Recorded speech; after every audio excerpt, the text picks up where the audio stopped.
The moment you subscribe to the idea that your inner feeling should be commanded, you let yourself in completely for hypocrisy. But don't ever be dishonest in playing that your feelings are not what they are. Human behavior, its ups and its downs, is no different in principle from the behavior of the clouds, or of the wind, or of dancing flames in the fireplace. As you watch the pattern of the dancing flames, they never do anything vulgar. Their artistry is always perfect. Ultimately, it is the same with human beings. We are just as much a part of the natural order as flames in the fire or stars in the sky. But this is only apparent to the person who is honest in the sense in which I have spoken. In other words, the person who is tied up with trying to pretend that his feelings are other than what they actually are. He can never see this, and he's always a troublemaker. He is the original hypocrite. The person who is unbelievably destructive is the person who pretends that he is a model of love and rectitude and justice, and in fact isn't. Because nobody really can be. In the metaphysical sphere, the mystic is the one who feels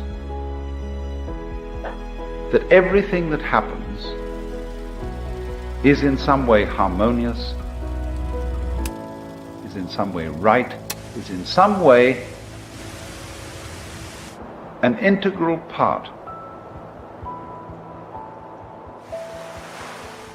of the universe.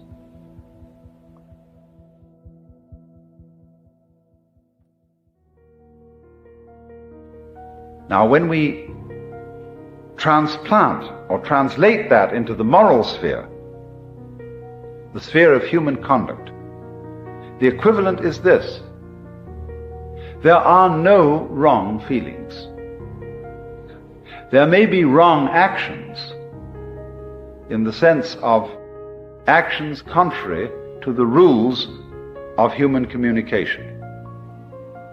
But the way you feel towards other people, loving, hating, etc., etc., there aren't any wrong feelings. And so to try and force one's feelings to be other than what they are is absurd, and furthermore dishonest. But you see, the idea that there are no wrong feelings is an immensely threatening idea to people who are afraid to feel in any case.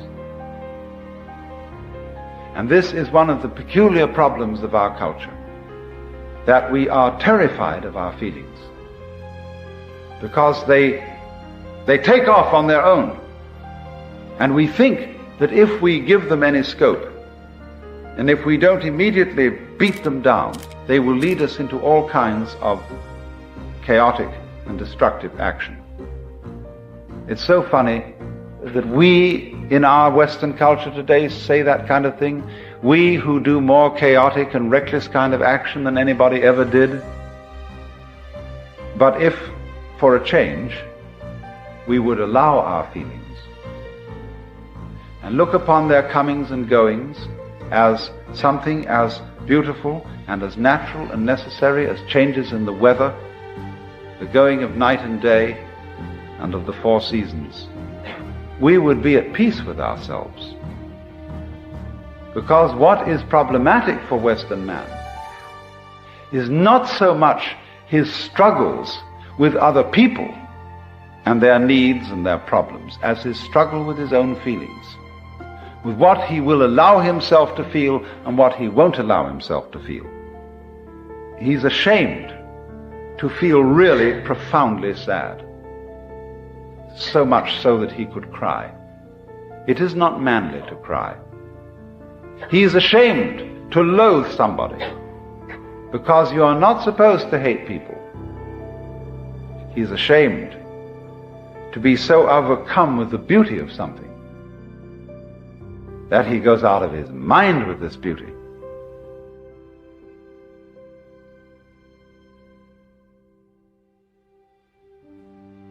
Because all that kind of thing is not being in control, old boy. Not kind of having your hand on the wheel.